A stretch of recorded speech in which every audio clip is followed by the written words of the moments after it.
আমি এবং আমার ছেলে একদিন একসাথে ঘুমাচ্ছিলাম। আমার স্বামী বিদেশ থাকে। আমার শরীরটা খুব খারাপ হওয়ায় আমি আমার ছেলেকে আমার সাথে ঘুমানোর কথা বলি। কিন্তু হঠাৎ একদিন রাতে যখন আমি ছেলের সাথে ঘুমালাম, তখন আমি অর্ধেক ঘুমের মধ্যে আছি এমন অনুভব করলাম। কেউ আমার সাথে বাজে কিছু করার চেষ্টা করছে। ঠিক সেই মুহূর্তে আমার ঘুম ভেঙে যায়। আর ঘুম ভেঙে আমি দেখলাম আমার ছেলে পাগলের মতো কি যেন করতে চাইছে। আর তা দেখে তো আমার মাথায় আগুন ধরে গেল। বন্ধুরা, আমার ছেলে কি করেছিল সেদিন রাতে যা দেখে আমার পুরো মাথায় নষ্ট হয়ে গিয়েছিল। জানতে হলে পুরো গল্পটি শুনতে হবে। তাহলে চলুন বন্ধুরা, গল্পটি শুরু করি। গল্পটি শুরু করার আগে বন্ধুরা, তোমাদের নিকট আমার বিশেষ অনুরোধ, দয়া করে তোমরা আমার চ্যানেলটি সাবস্ক্রাইব করে আমাকে সাপোর্ট করবা। আমি পূর্ণিমা। আমি দেখতে খুবই সুন্দরী, লাবণ্যময়ী। আমার বয়স 34 বছর। আমি ঢাকায় বনশ্রীতে থাকি। আমার এক ছেলে এক মেয়ে। মেয়ের বয়স 12 আর ছেলের বয়স 16। আমার বিয়ে হয়েছে এক প্রবাসী স্বামীর কাছে। বিয়ের কিছুদিন পর আমার স্বামী বিদেশে প্রবাসে চলে যায়। তারপর থেকে আমাকে অনেক কষ্ট করতে হয়েছে। একটি ছোট্ট ছেলেকে নিয়ে আমার খুব কষ্টে দিন কাটছিল। দেখতে দেখতে আমার ছেলে এবং মেয়ে উভয়ই বড় হয়ে গেল। বর্তমানে আমার ছেলের বয়স 16 আর মেয়ের বয়স 12। দুই ছেলে মেয়ে নিয়ে খুব সুখের সংসার আমার। তারা দুজনেই পড়ালেখায় ব্যস্ত। কিন্তু মনের মধ্যে একটাই কষ্ট আমার। বিয়ের পরে প্রায় বেশিরভাগ দিনেই আমি স্বামী ছাড়া থাকতে হয়েছে। বলতে পারেন আমি খুব একটা বেশি স্বামীর আদর পাই নাই। কারণ সে বিদেশ থেকে মাঝে মধ্যে ছুটিতে আসতো আর অল্প কিছুদিন থেকে চলে যেত। তারপর আবার 5 বছর পর 3 থেকে 4 মাসের ছুটি নিয়ে আসতো। তারপর আবার চলে যেত। তাতে আমার কিছু হতো না। মনের কষ্ট মনেরই রয়ে যেত, বরং আরো আগুন জ্বালাইয়া তুইয়ে চলে যাইত। তারপর কিছু দিন শুধু কালিচট করতাম। এইভাবেই চলতো আমার জীবন। তাই বলছি বন্ধুরা, স্বামীর আদর আমার জীবনে খুব কমই পাইতাম। কিন্তু আমার কি ভাগ্য বন্ধুরা, সেই স্বামীর আদর, সোহাগ, মায়া, মমতা সব দিয়ে ভরিয়ে দিয়েছিল আমার ছেলে অনিল। আমি কখনো কল্পনাই করতে পারি নাই যে আমার ছেলে অনিল আমাকে এত সুখ দিবে। বন্ধুরা, আমার ছেলে অনিল, সে ক্লাস এসএসসিতে পড়তেছে। দেখতে খুব সুন্দর শান্তর, আমার মতোই হয়েছে। আমার ছেলেও হ্যান্ডসাম, অনেক স্মার্ট। যে কোনো মেয়ে দেখলেই আমার ছেলের প্রেমে পড়ে যায়। আমি আমার ছেলের প্রতি অনেক যত্ন নিতাম, মানে অনেক ভালোবাসতাম আমার ছেলেকে। সবসময় আমার ছেলের সাথে আমি ফ্রি থাকার চেষ্টা করতাম। আমার ছেলের সাথে আমি বন্ধুর মতো সব সময় আচরণ করতাম। বন্ধুরা, একদিন রাতের ঘটনা। আমার ছেলে ওয়াশরুমে গিয়েছিল। ওয়াশরুম থেকে বের হতে একটু দেরি হচ্ছিল। হঠাৎ করে আমার ছেলের মোবাইলে একটি মেসেজ চলে আসলো। মেসেজটি দেখে আমি খুব হিমশিম খেয়ে গেলাম। মেসেজটা খুব বিশ্রী ভাষায় লেখা ছিল। তবে বন্ধুরা, এইটুকু বুঝতে পারছি যে মেয়েটি আমার ছেলেকে মেসেজটা দিয়েছে, সে নিশ্চয় আমার ছেলের খুব পরিচিত এবং সে আর আমার ছেলের মধ্যে নিশ্চয় খারাপ কোনো সম্পর্ক আছে। প্রকৃতপক্ষে মেসেজটি দেখে আমার মন খারাপ হয়ে গেল। মেসেজটি দেখে আমি মনে মনে ভাবলাম, কে এই মেয়ে? তাহলে কি আমার ছেলে এই মেয়ের সাথে সম্পর্কে জড়িয়ে গেল? আমার ছেলে কি তাহলে নষ্ট হয়ে গেল? যদি তাদের মধ্যে এরকম ধরনের সম্পর্ক নাই থাকে, তাহলে কেনই বা এই মেয়েটি এরকম বিশ্রী মেসেজ দিবে? মেসেজটি দেখে আমার মনটা খারাপ হয়ে গেল। মনে মনে ভাবলাম, তাহলে আমার ছেলেকে কি আমি জিজ্ঞেস করব মেয়েটিকে? কিছুক্ষণ ভেবে তারপর ভাবলাম, যদি আমি আমার ছেলেকে জিজ্ঞেস করি, তাহলে সে হয়তো কষ্ট পাবে না। আমাকে বিকল্প চিন্তা ভাবনা করতে হবে। যেভাবেই হোক এই মেয়ের কাছ থেকে আমার ছেলেকে বাঁচাতে হবে। তা না হলে আমার ছেলের পড়ালেখা সহ আমার ছেলের ভবিষ্যৎ একেবারেই শেষ। পরের দিন আমার ছেলে স্কুলে যাবে। ছেলের পেছন পেছন আমিও গেলাম। কিন্তু আমার ছেলেকে বুঝতে দিলাম না যে আমি তাকে ফলো করছি। স্কুলে যাওয়ার কথা বলে আমার ছেলে দেখলাম স্কুলে না গিয়ে সে অন্যদিকে যাচ্ছে। আমি ওর পিছন পিছন ছুটলাম। কিছুক্ষণ যাওয়ার পর দেখলাম একটা মেয়ে আমার ছেলের জন্য দাঁড়িয়ে রয়েছে। আমার ছেলেও তার কাছে চলে গেল এবং তারা সেখান থেকে অন্য কোনো এক জায়গা চলে যাচ্ছে। আমি তাদের পিছন পিছন গেলাম। যাওয়ার পর দেখলাম তারা এমন এক জায়গায় গেল যেখানে মানুষ সচরাচর যায় না, একেবারে নির্জন জায়গা। খুব কম মানুষই সেখানে যায়। আমার আর বুঝতে বাকি রইল না, আমার ছেলে নষ্ট পথে চলে যাচ্ছে, যে পথ মোটেও তার ভবিষ্যতের জন্য ভালো না। তারপরেও তারা সেই নির্জন জায়গায় কি করে তা জানার জন্য এবং তা নিজের চোখে দেখার জন্য চুপি চুপি সেখানে গেলাম।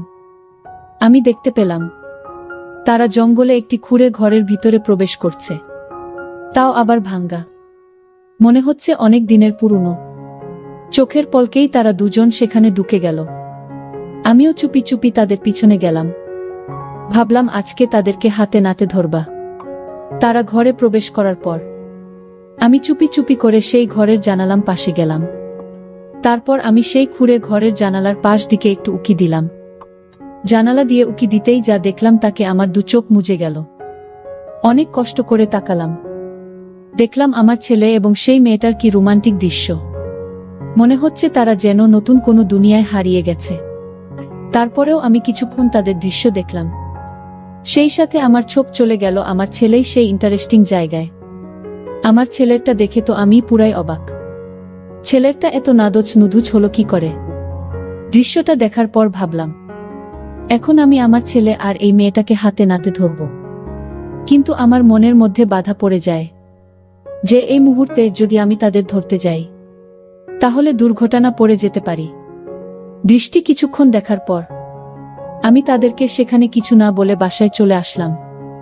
তবে দৃশ্যটি দেখার পর বারবার তাদের সুন্দর দৃশ্য চোখের মধ্যে ভাসতেছে। আমি খুব চিন্তায় পড়ে গেলাম।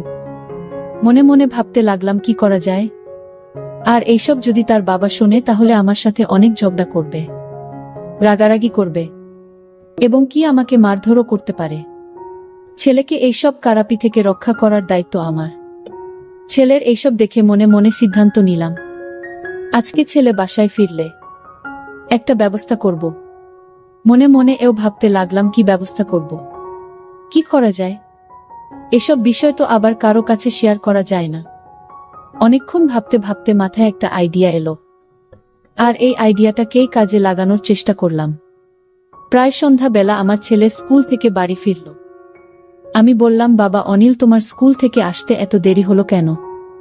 অনিল বলল, মা স্কুল শেষে প্রাইভেট পড়ছিলাম তাই আমার আসতে একটু দেরি হয়ে গেল। ছেলের এমন গোছানো মিথ্যা কথা শুনে আমি অবাক হয়ে গেলাম। আমি তো বুঝতেই পারছি সে কোথায় থেকে বাড়িতে ফিরল, কিন্তু আমি তাকে বুঝতে দিলাম না। আমি ভাবলাম, যদি আমি তাকে কিছু বলি তাহলে হয়তো এতে হিতের বিপরীত হয়ে যেতে পারে। তাকে আমার কৌশলে বসে আনতে হবে। সেদিন থেকেই আমার ছেলের সাথে প্রেমের অভিনয় শুরু করি, যাতে কোনো মেয়ে আমার ছেলেকে নষ্ট না করতে পারে এবং আমার ছেলেকে আকৃষ্ট না করতে পারে। সেজন্যই আমার এই চিন্তা ভাবনা। কিন্তু এই চিন্তা ভাবনা যে এত গভীরে চলে যাবে তা কখনো কল্পনাও করতে পারিনি। সেই দিন রাতে আমি আমার ছেলেকে বললাম, বাবা অনিল, তোমার মুখ এমন দেখাচ্ছে কেন? অনিল বলল, না মা, কিছু না। তারপর আমি বললাম, অনিল, আজকে তোমার সাথে আমি একটু গল্প করব। অনিল বলল, মা কিসের গল্প? আমি বললাম, অনিল, তোমার সাথে আমার অনেক কথা আছে, চলো আজকে আমরা আগে একটু গল্প করি, তারপর কথা বলি। আর সেই সাথে আমি নিজেকে একটু অন্যরকম ভাবে উপস্থাপন করলাম, যাতে সে আমাকে দেখে আকৃষ্ট হয়। আমি তার সাথে ওপেন ভাবে চলার চেষ্টা করলাম। তারপর অনিল দেখছি মাঝে মাঝে আমার দিকে তাকাচ্ছে, আর কি যেন ভাবছে। তারপর তার সাথে আমি অনেকক্ষণ গল্প করলাম। গল্পের করতে এক সময় আমি অনিলকে বললাম, বাবা আমার গা খুব ব্যথা করছে, একটা মেসেজ করে দাও। আমার কথা শুনে অনিল আমার দিকে হা করে চেয়ে রইল। অনেকক্ষণ ছেলে সেবা পেয়ে আমার ঘুম ঘুম ভাব পেল।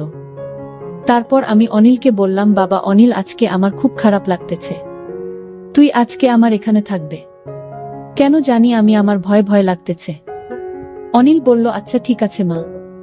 তারপর আমি আর আমার ছেলে অনিল একসাথে ঘুমিয়ে পড়লাম।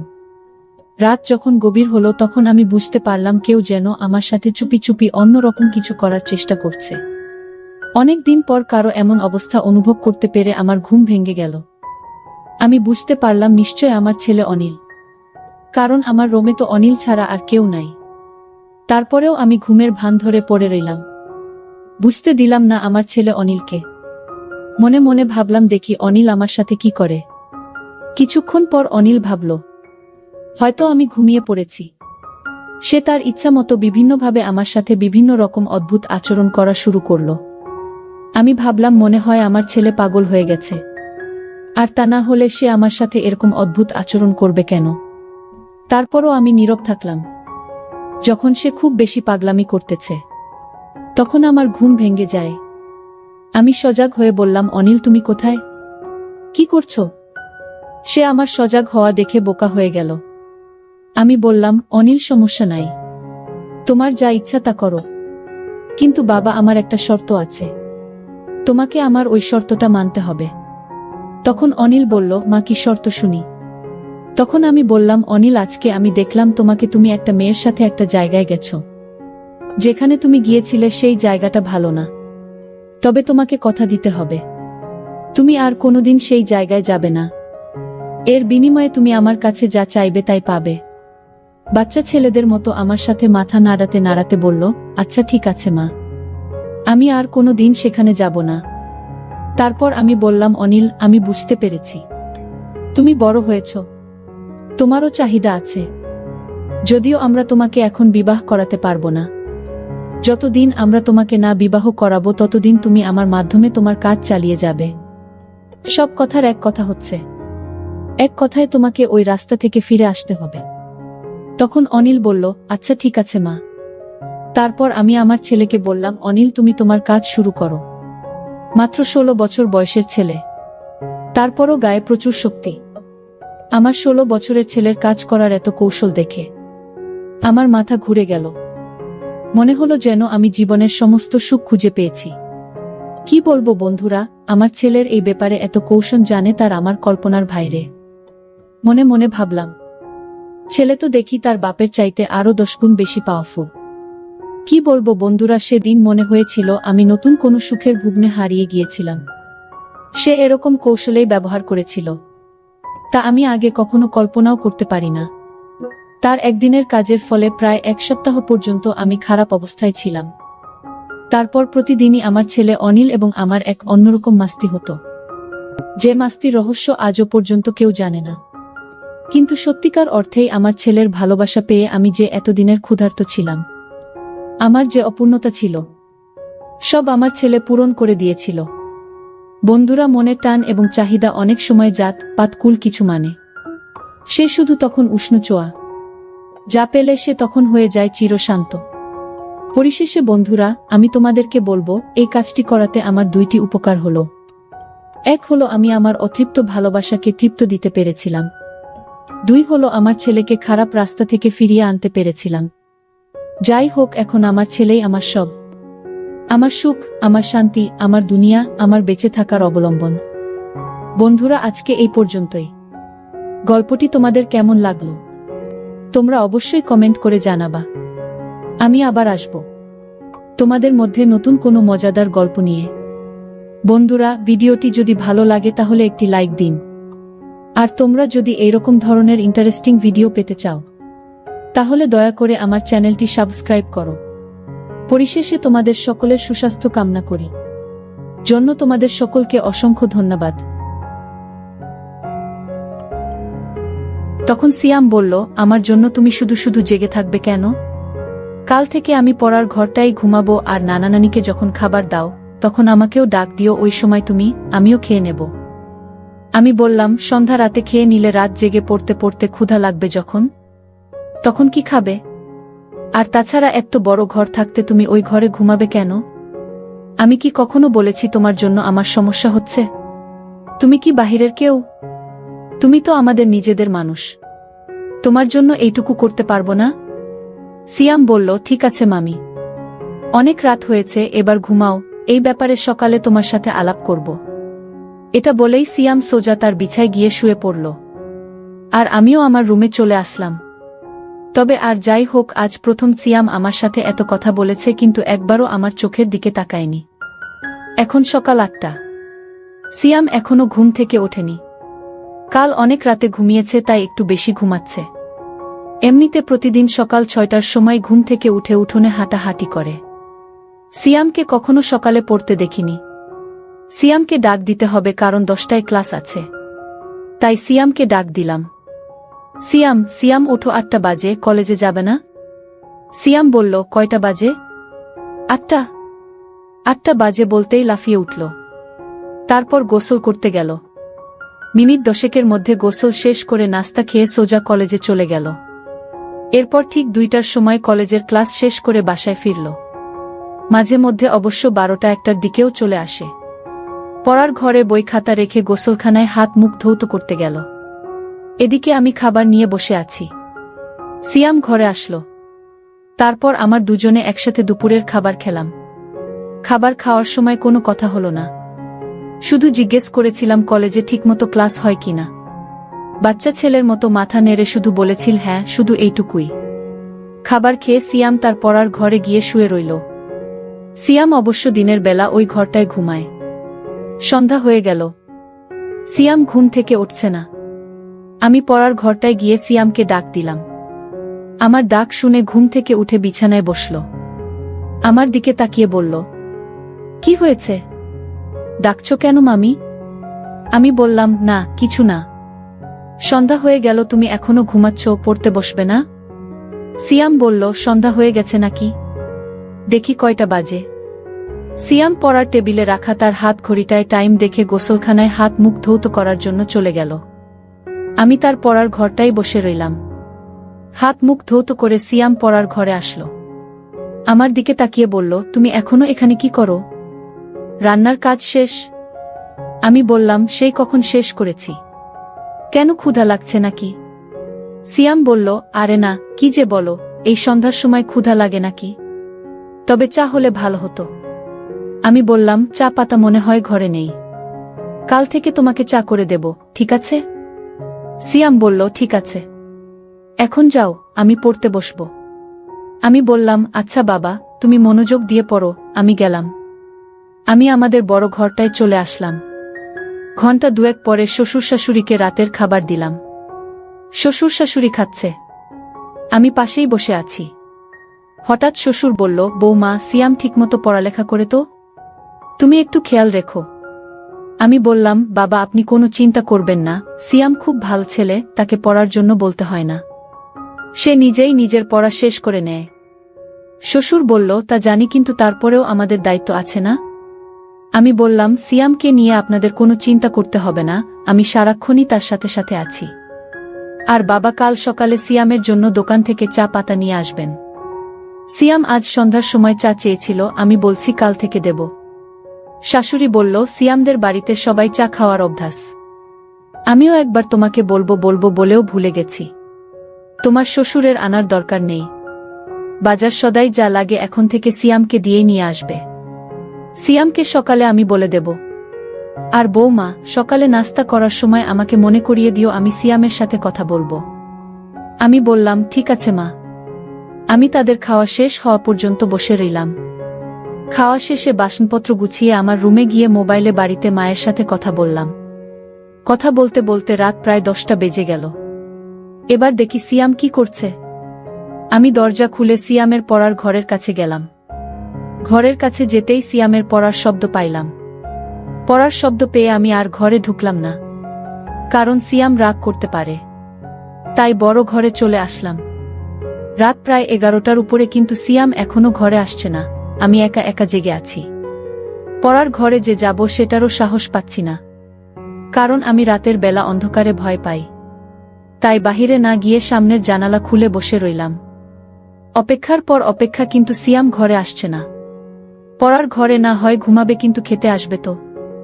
আমার কিচ্ছু ভাল লাগছে না। কি করব ভেবে পাচ্ছি না। শ্বশুরকে ডাকবো নাকি ডাকবো না তাও বুঝতে পারছি না। এভাবে অপেক্ষা করতে করতে রাত প্রায় 12:30 বেজে গেল। এরপর আমি অপেক্ষা করতে করতে কখন যেন ঘুমিয়ে গেলাম। সকালে ঘুম থেকে উঠে শাশুড়িকে আমি জিজ্ঞেস করলাম, মা, সিয়াম ঘরে আসে নাই? শাশুড়ি বলল, না, কেন, কি হয়েছে বৌমা? আমি বললাম, না কিছু না মা, সিয়াম কাল রাতে বড় ঘরে আসে নাই, পড়ার ঘরেই ঘুমাইছে। আমি অনেক রাত পর্যন্ত অপেক্ষা করে কখন যে ঘুমিয়ে পড়েছি নিজেও জানি না। শাশুড়ি বলল, কি বলো বৌমা? সিয়াম পড়ার ঘরে ঘুমাবে কেন? এই ঘরে কি তার সমস্যা হয়? আমি বললাম, কি জানি মা, আমি তো সারাক্ষণই তার খেয়াল রাখি। আমার মনে হয় সিয়াম আমাকে লজ্জা পায়। আচ্ছা মা, আমাকে লজ্জা পাওয়ার কি আছে? আমি তো ওর মার মতোই, তাই না? শাশুড়ি আমাকে বলল, সিয়ামকে ডাকো। সে তোমাকে লজ্জা পাবে কেন? তুমি তো তাকে অনেক খাতির যত্ন করছো, সেটা তো আমি নিজেই দেখছি। তাহলে সে এমন করবে কেন? এটা তো ঠিক না। সে এখানে লেখাপড়া করবে, যখন যা লাগবে তোমাকে বলবে, তুমি না দিলে আমাদের বলবে। আর তুমি তো আমার লক্ষ্মী বৌমা, কত সুন্দর করে